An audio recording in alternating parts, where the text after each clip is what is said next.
नमस्कार दोस्तों, कहानियों की श्रृंखला में आज सुनेंगे मालती जोशी जी की कहानी हादसे और हौसले। लेकिन उससे पहले मेरा आपसे विनम्र अनुरोध है कि अगर मेरे द्वारा सुनाई हुई कहानियाँ आपको अच्छी लगती हैं तो मेरे चैनल को सब्सक्राइब ज़रूर करें, लाइक करें और अपने दोस्तों और परिचितों में शेयर भी करें। बेल आइकन दबाना बिल्कुल भी ना भूलें। आज सुनिए हादसे और हौसले। मेहंदी तो बड़ी प्यारी लगाई है, अनुजा ने रीना की हथेली सहलाते हुए पूछा। किस खुशी में? मेरे ममेरे भाई की शादी है ना 24 को। कल उसका लेडीज संगीत था और आजकल तो लेडीज संगीत में मेहंदी इज़ ए मस्ट। कोई 7-8 लड़कियां बुलवाई थी मामी ने। धत तेरे की, मैं तो सोच रही थी कि तुम कोई खुशखबरी सुना रही हो। वो पिछले हफ्ते जबलपुर से लोग बाग आए थे, उसका क्या हुआ? होना क्या था, उसके यहाँ से तो हाँ आ गई थी, पर मैंने ही मना कर दिया। क्यों? उसकी सैलरी पता है, सिर्फ 35,000, 35,000 ओनली। बताओ, इसमें गुजारा होता है आजकल? मुझे तो किसी को बताने में भी शर्म आएगी। अनुजा कुछ नहीं बोली, सिर्फ उसे घूरती रही।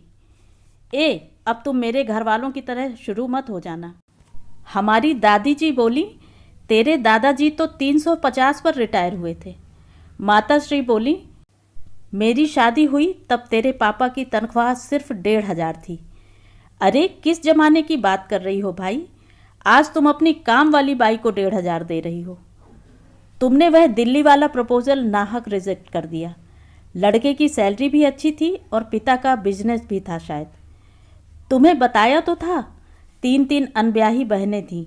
उनको निपटाते निपटाते ही आधी ज़िंदगी गुजर जाती। अपनी लाइफ कब एंजॉय करते? और फिर सिर्फ शादी पर ही तो सब कुछ समाप्त नहीं हो जाता, ज़िंदगी भर करना पड़ता है। तुम तो कोई इकलौता बंदा ढूंढ लो। वो भी देख चुकी हूँ। नासिक का प्रपोजल था, लड़का इकलौता था पर घर एकदम बाबा आदम के ज़माने का। रेनोवेट करवाएंगे तब भी कोई फ़र्क नहीं पड़ेगा। इकलौते चिराग हैं तो अलग रहने का सवाल ही नहीं उठता। रीना, आजकल तुम्हारी बड़ी फिक्र होने लगी है। क्यों? यह जबलपुर वाला कितने नंबर का था? 16वां। क्यों? मुझे डर लग रहा है, हालत कहीं कविता मैडम जैसी ना हो जाए। दोस्त होकर ऐसी बद्दुआ तो मत दो। कहते हुए रीना उठ खड़ी हुई। कुर्सी सरकाते हुए जैसे ही उसने इधर उधर नज़र दौड़ाई, उसे जैसे लकवा मार गया। कविता मैडम ठीक बगल वाली मेज पर बैठी थीं। वे कब आईं उन्हें पता ही नहीं चला। दोनों ने उन्हें साथ ही देखा और उनके पसीने छूट गए। हेलो, कविता मैडम ने अपने हमेशा वाले अंदाज में विश किया। बाहर की राह ली। कैंटीन का कांच वाला दरवाज़ा ठेलकर वे बाहर आईं और कुछ क्षण खड़े रहकर खुलकर सांस ली। दोनों के दिल बुरी तरह धड़क रहे थे। उन्होंने सुन लिया होगा क्या? कितना सुना होगा? कम से कम बद्दुआ वाली बात तो ज़रूर ही सुनी होगी। तुम्हें उनका नाम लेने की क्या ज़रूरत थी? मैंने तो सिर्फ तुम्हें वार्न करना चाहा था, इसीलिए उनका उदाहरण दे डाला, अनुजा ने रुआसे स्वर में कहा। ठीक है, अब आगे ध्यान रखना। No personal talk in canteen. Reena दिन भर परेशान रही। कविता मैम उसकी इमीडिएट बॉस नहीं थी, पर सीनियर तो थी ही। उन्हें नाराज़ करना किसी भी तरह हितकारी नहीं था। अनुजा पर गुस्सा आ रहा था, पर उसने भी एक वेल विशर की तरह उसे समझाना चाहा था। वह इस तरह रिश्ते नकारती चली गई तो एक दिन सचमुच उम्र के उस पड़ाव पर पहुंच जाएगी जहां गलत सलत समझौते करने पड़ेंगे। उसने तो पहले रिश्ते पर ही हाँ कर दी थी। स्वप्नजीवी उम्र थी वह, पर तब घर वाले बिफर गए थे। अपनी सुंदर गुणी कमाऊ कन्या के लिए वे अच्छे से अच्छा वर चाहते थे। वह रिश्ता रीना की मौसी लाई थी। यहाँ से इनकार आने पर उनका मुंह सूज गया था। कहती थी, देखती हूँ अब कौन सा राजकुमार आता है। राजकुमार ना सही, पर ढंग का आदमी तो हो। यहाँ तो एक से एक नमूने सामने आ रहे हैं। सैलरी का सवाल भी आजकल अहम हो गया है। पर्सनैलिटी भी तो कुछ मायने रखती है। हर किसी लल्लू पंचू के गले में तो जयमाला नहीं डाल सकती ना। कल को फिर यही लोग कहेंगे कि ऐसा ही करना था तो वो अमुक तमुक क्या बुरा था। पहले तो इन्हीं लोगों ने सपनों को हवा दी है और अब यही लोग परेशान हो रहे हैं। फिर कई बार ऐसा भी हुआ है कि जो लड़का उसे पसंद आ गया उसी ने रिजेक्ट कर दिया। फिर कई कई दिन तक वह अवसाद से उबर नहीं पाती है।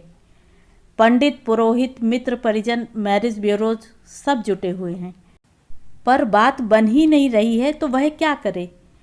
ऐसे में अनुजा ने कविता मैम का उदाहरण देकर उसे तो एकदम हताशा के गर्त में ही ढकेल दिया था।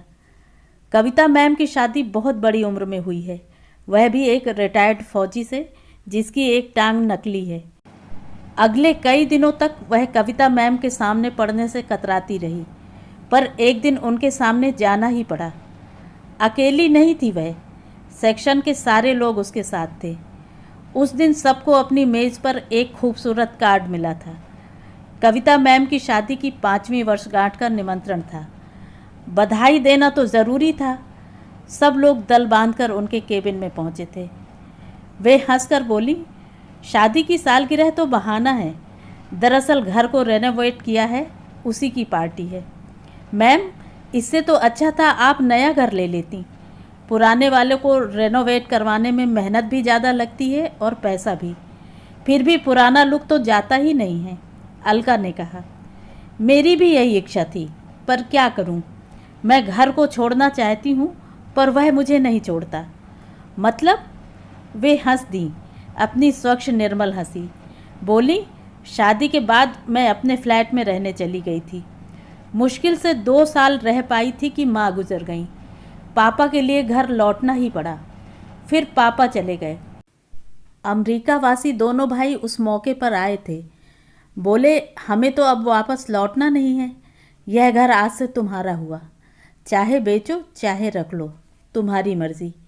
तो इसे माँ पापा का आशीर्वाद समझकर मैंने रख लिया। मैम, कुछ मदद करवानी हो तो कहिएगा, हम लोग जल्दी पहुँच जाएंगे। यूँ तो हर चीज़ का कॉन्ट्रैक्ट दिया जा चुका है, पर आओगी तो अच्छा लगेगा। बाद में सबने अलका को खूब आड़े हाथों लिया। इतना लल्लो चप्पो करने की क्या ज़रूरत थी? कर्टसी है भाई, मेरी बॉस हैं वो, और उसी मोहल्ले में रहती हूँ मैं, इतना तो बनता है। तुम लोगों पर कोई ज़बरदस्ती थोड़े ही है। काफ़ी ना नुकुर के बाद तय हुआ कि पार्टी वाले दिन सब लोग अलका के घर इकट्ठा होंगी और साथ ही जाएंगी। वे लोग पहुंची तब लॉन में कैटरर के आदमी बिखरे पड़े थे। कुर्सी टेबलों का, चादरों का ढेर लगा था। मैम के पति उन लोगों को भीतर लिवा ले गए। रीना ने उन्हें पहली बार देखा था। काफ़ी स्मार्ट लग रहे थे।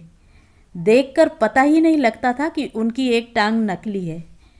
मैम ने एक बहुत ही खूबसूरत कमरे में उन लोगों का स्वागत किया। कमरे की सज्जा देखते ही बनती थी। अनुजा तो एकदम बोल पड़ी, मैम, कमरे का इंटीरियर तो बहुत ही प्यारा हुआ है, किससे करवाया? इस कमरे पर मैंने सबसे ज़्यादा खर्च किया है। ये मेरे पापा का कमरा है। जीवन के 14-15 साल उन्होंने इसी कमरे में गुजारे हैं। कैसे? सालों पहले उनका एक एक्सीडेंट हुआ था जिसने उनकी दुनिया ही बदल दी। एक्सीडेंट में प्राण तो बच गए थे, पर कमर के नीचे का पूरा शरीर लुंज पुंज हो गया था। उनकी दुनिया इसी कमरे में सिमट कर रह गई थी। उस एक्सीडेंट ने उनका ही नहीं, हमारा भी जीवन बदल दिया था। पढ़ाई छोड़कर मुझे नौकरी करनी पड़ी थी, क्योंकि घर में कोई कमाने वाला नहीं था। भाई लोग पढ़ रहे थे। वो लोग अब कहाँ हैं? उस दिन बताया था ना, यूएसए में हैं। बड़ा वाला इंजीनियर बना तो हमें कुछ आस जगी थी, पर वह बाहर जाने की फिराक में था। 1-2 साल यहाँ नौकरी की और अमेरिका चला गया। सिर्फ शादी के लिए एक बार आया था और दूसरी बार पापा की मृत्यु पर। छोटा भी उसी की राह पर चला। उसने तो शादी भी वहीं की, बस पापा के मरने पर आया था। शायद इसीलिए मैम आपकी शादी बहुत लेट हुई ना? शिल्पी ने डरते डरते पूछा। हाँ, ऐसा ही समझ लो। पापा का एक्सीडेंट ना हुआ होता तो हम आज शादी की 18वीं या 20वीं सालगिरह मनाते होते। मतलब आप सर को पहले से जानती थी? अनुजा ने पूछा। हाँ, कॉलेज से ही जानती थी। तय था कि पढ़ाई पूरी होते ही घर वालों से बात करेंगे। हम दोनों के माँ बाप मना भी करते तब भी शादी तो हमें करनी ही थी, पर विधि को कुछ और मंजूर था। पापा का एक्सीडेंट हो गया और मेरी दुनिया ही बदल गई। फिर मैंने जयदीप से कहा कि मेरा तो अब इस चक्रव्यूह से निकलना मुश्किल है, पर मैं तुम्हें आज़ाद करती हूँ। अच्छी सी लड़की देखकर शादी कर लो। शादी तो उन्होंने नहीं की, पर शायद डिप्रेशन में आकर आर्मी ज्वाइन कर ली। बरसों बरस हमें उनका पता ही नहीं चला। फिर एक दिन खबर मिली कि युद्ध में अपना एक पैर गंवा कर लौटे हैं। आर्मी के आदमी थे, तुरंत ही कृत्रिम पैर की व्यवस्था हो गई, पर आत्मविश्वास वह तो चूर चूर हो गया था। वह कौन लौट आता। मैंने अपंगता को बहुत निकट से देखा था, उस पीड़ा को परोक्ष रूप से ही सही अनुभव किया था। सारा संकोच त्याग कर मैं उनके पास गई और विवाह का प्रस्ताव रख दिया। बहुत नाराज हुए, उनके अहम को गहरी ठेस लगी थी। बोले, मैं समर्थ हूँ, सक्षम हूँ, मुझे किसी की दया की ज़रूरत नहीं है। मैंने कहा, आपको नहीं होगी, पर मुझे दया और सहारे की ज़रूरत है। इतने सालों से घर परिवार का बोझ ढोते ढोते मैं थक गई हूँ। आपको अब मेरी मदद करनी ही होगी। मैंने सालों इंतज़ार किया है। बड़ी मुश्किल से उन्हें राज़ी किया जा सका था। बिना किसी टीम टाम के हमारी शादी हो गई। मैं उनके नन्हे से फ्लैट में आ गई। वे मेरी ज़िंदगी के सबसे खूबसूरत दिन थे, पर अच्छी चीज़ें ज़्यादा दिन तक नहीं रहती ना। वैसा ही हुआ। सालों साल पापा की सेवा करते करते माँ थक गई थी।